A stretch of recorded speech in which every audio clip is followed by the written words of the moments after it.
The Royal Enfield Classic 350 is so much better than any £4,500 single has any right to be. 2022 launch pricing.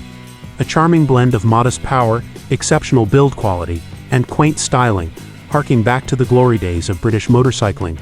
It's a delightful backroad retro companion that's happiest chugging away below 65 mph. Novice-friendly dimensions work in tandem with a gentle circa 20 brake horsepower output and 5-speed gearbox, providing a top speed just north of the national limit, and a chugging soundtrack that immediately transports you to the set of Heartbeat. Although Euro 5 and fitted with 2-channel ABS, its metal tank, air-cooled engine, chunky mudguards, glistening spoked wheels and analog single clock are pure 50s nostalgia. And if there was a sideways number plate over the front wheel, you'd easily mistake it for the real thing. Having since purchased a 2023 Classic myself after writing the initial review around a year ago, I am constantly inundated with inquisitive pedestrians passing by who are always surprised to discover a modern number plate screwed in at the rear. For all its good looks and chugging charm though, the Classic is slightly let down by its wooden brakes. It could also benefit from a 6th gear and a slightly higher top speed to help make you feel slightly less vulnerable on the motorway. Those wanting to adjust the preload on the rear shocks will also struggle immensely thanks to a poorly thought out frame around the rear mudguard.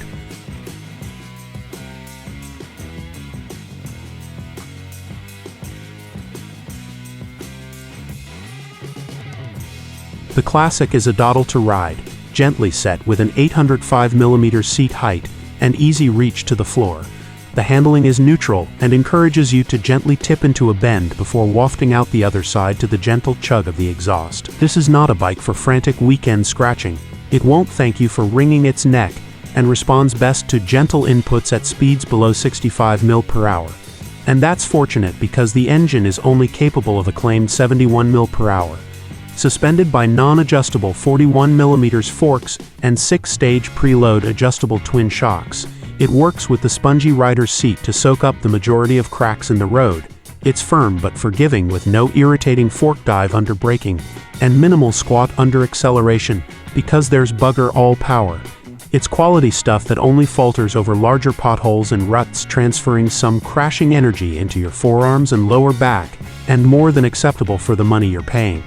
Whilst we're complaining about stuff, the rider's foot pegs are also situated exactly where you would naturally put your feet down, meaning stopping can sometimes feel a bit awkward, especially with the additional weight of a pillion to contend with. Braking power is provided by Bibrake, with a 300mm single disc and 2-piston floating caliper up front, and a 270mm rotor and 1-pot caliper at the back. Twin-channel ABS comes as standard. For a bike of this capacity, it should be more than enough. But the Royal Enfield Classic 350 weighs a portly claimed 195 kilograms wet, and the 2-pot front lacks any kind of feel which can make initial applications disconcerting. Stick someone on the back and the front just isn't up to stopping you quickly on its own either. And a dab of rear from the chunky lever is almost always required. That said, there's no intrusion from the ABS, and you get ample grip in damp conditions from the CEAT tires. It's likely a change of pad would aid that lack of front-end feel too.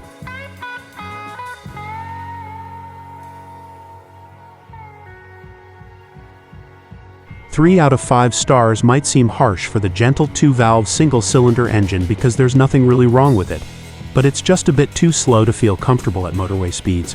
Royal Enfield are claiming 71 mph on the spec sheet, which flags up as 75 mph on the single clock. That's fine for bimbling about town or chugging along a back road, but it leaves you exposed on faster roads and motorways, where the engine is revving its tiny head off. That said, you're unlikely to see many Classic 350s trundling along the M25, and whilst it may run out of puff at the national speed limit, it still feels smooth beneath you with minimal vibrations through the bars, mirrors, pegs, or seat, and away from any multi-lane misery. The Euro 5 lump is a joy to behold, projecting a rumbling soundtrack from a bygone era through its pea-shooter exhaust. Impressively noisy for a standard setup, it's happiest below 60 mph, and encourages you to short shift through the gears and dine out on a gentle wedge of torque. The forgiving engine and minuscule price tag also make it an obtainable machine for young A2 license holders. It's frugal. Our 82-mile run returned a tested 77.7 ml/gallon, which is enough for a theoretical 222 miles from its 13-liter tank. Since owning my own Classic 350, I've seen 180 miles from a tank of fuel, before filling up with 2 bars left on the tiny LCD strip display. When it comes to first service time, the valve clearances will need doing.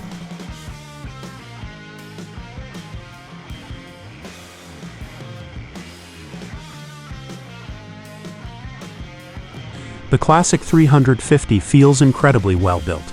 Run your fingers along the glistening tank, polished mudguards and intricate panels, and you'll find almost no plastic. Instead, it's a mixture of chrome and gloss with chunky metal bracketry and a solid finish. You even get a center stand for maintenance and preload adjustable shocks as standard. There are no panel gaps or dodgy welds, and it gives off the impression a bike costing double its sub $5,000 ticket. You'll also find no wires poking out where they shouldn't. And there's a lockable cubbyhole providing access to the battery and toolkit. Our Royal Enfield Classic 350 owner's reviews don't speak of any reliability issues except a sticking speedo in hot weather. With that in mind, it truly does seem to have classic charm. Being an affordable, small-capacity motorcycle, it is best to make sure that you keep on top of the cleaning regime though.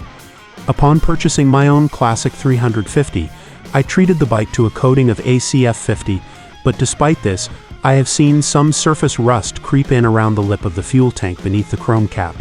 Given the amount of shiny metal and spokes to attend to on the 350, each clean will likely be a methodical, time-consuming task.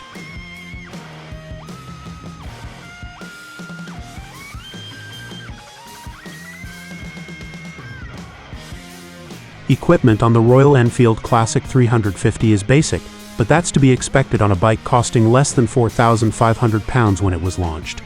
Plus, it's styled to look like something from the 1950s, so a TFT dash or suite of lean-sensitive gizmos just wouldn't sit right with the aesthetic.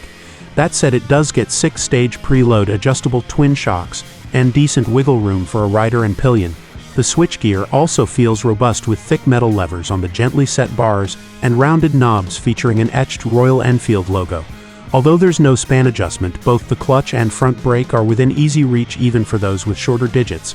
There's a central speedo with a small LCD display showing your fuel gauge, trips, the time and more. But there's no rev counter. You won't be thrashing it though, so shifts are easily done by feel and by ear.